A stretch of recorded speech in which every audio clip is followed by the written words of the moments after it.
They're leaving these countries, and their leaders want open borders. For sure they do, because they won't have any responsibility for the needs of those people. It's like dumping your people into another country. That's what's wrong with this open border problem. Los Angeles County Sheriff Leroy Baca is angered by the open border policy of the Mexican government, which harbors cop killers while unloading their starving citizens on the United States. You'll hear his aggravation as he explains how the invasion of illegal immigrants is overwhelming the resources of Los Angeles and America. Next on Full Disclosure.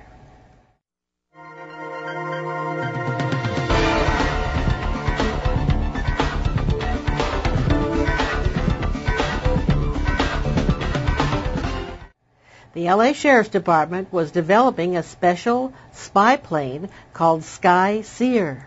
It's an unmanned, remote-controlled surveillance drone that can fly silently above drug deals, gang gatherings, or fleeing suspects. It's totally silent, battery-powered aircraft. It does not make noise. No one will know it's in the air unless you look up and see it. And it's relatively small. It has about a 5-foot wingspan. But we in law enforcement must have the right technology. In some of our tough gang-related neighborhoods, this is where we want to use it, including places where drug dealing goes on, where we may want a little more aerial surveillance. And, of course, it has the capability of being taped, as we say, for future evidence purposes. On Saturday, February 4th of this year, racial riots broke out in Los Angeles County jails between black and Latino inmates. The rioting continued for more than 2 weeks, involving thousands of prisoners at several different facilities. More than 100 were injured, many critically, and 2 inmates were killed. The violence began at the North County Correctional Facility, part of the Pitchess Detention Center in Castaic. The first outbreak, which by all accounts was instigated by leaders of the Mexican Mafia as a means of establishing dominance over rival black gangs, involved hundreds of inmates. Many people have blamed jail overcrowding as the cause of this violence. We asked Sheriff Baca to comment on this issue. Yes, the jail overcrowded problem, as you may know, stems from court decrees, quite frankly, and that is that there can only be so many prisoners housed in the jail based on bed space availability. So we were capped at about 18,000 prisoners based on this Rutherford decision. In the entire system, we have about 10 jails. There are about 1,600 cells that are described as cells, which only 2 to 4 people can be in at any one time. The rest of the system, which is another 18,000 or so facility capabilities for beds, 18,000 beds, they're all in dormitory type environments. So you can kind of factor it out that less than 10% of the bed availability is in cells where people are isolated, and then another 90% are in dormitories. Naturally, you are putting the more violent people in the cells. We're trying to do that. That is supposed to be what we can do, but we have more violent people than we have cells. And I know you talked to my good friend Joe Arpaio. He's running a summer camp as opposed to what LA County Jail is. He's got offenders that are really mild in what they do. He doesn't have 1,200 murderers waiting trial as I do. He doesn't have 4,000 gang members who are violent, committing over 500 murders a year. He's got that pretty simple offender that's probably using too many drugs, got drunk and drove the wrong way down the street, may have done something that was a misdemeanor. And that population is not your real hardcore criminal. Come on over to Los Angeles and learn what hardcore criminals are all about, and then talk your tough talk.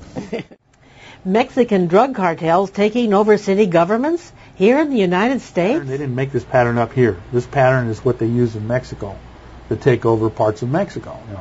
They should come in, set up shop, scout the area, win the election for the local election, take over the city a little at a time, set up their people in the city and their contracts for services in the city. Then they have the whole city. Well, politics in certain parts of our county and cities that have been involved with some of the more insidious form of politics, such as Southgate and now Maywood appears to have a scandal, Val Gardens has had his scandal. It speaks to the fact that some people are getting elected who really don't have the skills to run government and don't have an understanding of the laws that regulate government. So was it his opinion that the Mexican Mafia is not infiltrating local cities? We ask him. Well, first of all, the Mexican Mafia types and all the Hispanic gangs, and there's a whole slew of them here in LA County. There's 1,200 total gangs in the county, and 800 or 900 of them are Hispanic gangs. And the Mafia aspect of it is essentially those individuals who have gone to state prison, the Mexican Mafia, MA is what they're called, are basically the harder core, in the Mexican terminology, of veterans in the gang world. So they're people who are long seasoned gang members who will always be gang members no matter what. They play a fairly strong role in prisons. They can be rather vicious. They can go into drug turf wars from prison, and they can literally set the tone out in neighborhoods that's rather aggressive, and we are seeing some evidence of it now with black versus brown gangs, and there are innocent blacks and innocent Hispanics being killed by gang members of either race. So the sheriff has stated the connection between the gangs, Mexican drug cartels, and turf wars. Same thing was happening in Southgate at the time, Bell Gardens. We saw some of it in Huntington Park, Hawaiian Gardens, Cudahy. Even though Richard Valdemar has seen it happen, Sheriff Baca flatly stated that he has not seen the political takeover of city governments by the Mexican Mafia or by the newly sophisticated local street gangs. There's no evidence that the political shenanigans that are going on in local cities are tied to local street gang activity. We haven't been able to discern any connection there. What's sad about this, and may offer a suspicion about this, is that these cities that are troubled by their politics and their shenanigans in the political world are in communities that have significant gang activity in them. So there's kind of a thing where there's two whammies here. One whammy, you got the gang problem. The other whammy is you got some leaders in their government that are acting like they are a gang. There has been much attention focused on the rights of undocumented immigrants, especially here in California. But how does it affect law enforcement?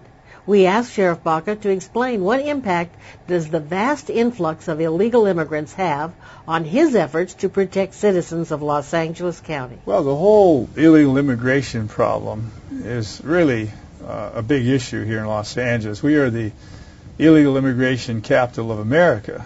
We have more than any other community in America. So that only means that in California there's 40,000 illegal aliens in prison. There's also in Los Angeles County Jail as many as 4,000 or more who are in our jail environment waiting to go to prison or getting convicted for county misdemeanor crimes. This puts a tremendous stress on the LA County taxpayers. Our courts are extraordinarily stressed by this. Why is it these countries don't seem to care that their people are leaving their country, and let's just talk about Mexico in particular, would rather be an illegal immigrant in the United States than a legal citizen of Mexico? That is a shameful set of conditions. When you look at Mexico, this very vast, rich land that is there for development and opportunity, there's only 120 million people living in Mexico. Unbelievable. Not very many people think about this.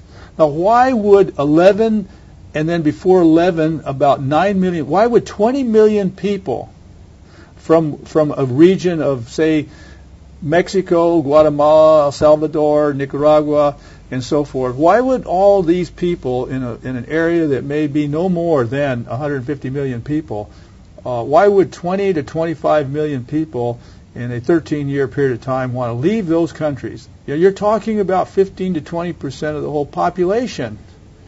They're leaving these countries, and their leaders want open borders. For sure they do, because they won't have any responsibility for the needs of those people. It's like dumping your people into another country. That's what's wrong with this open border problem.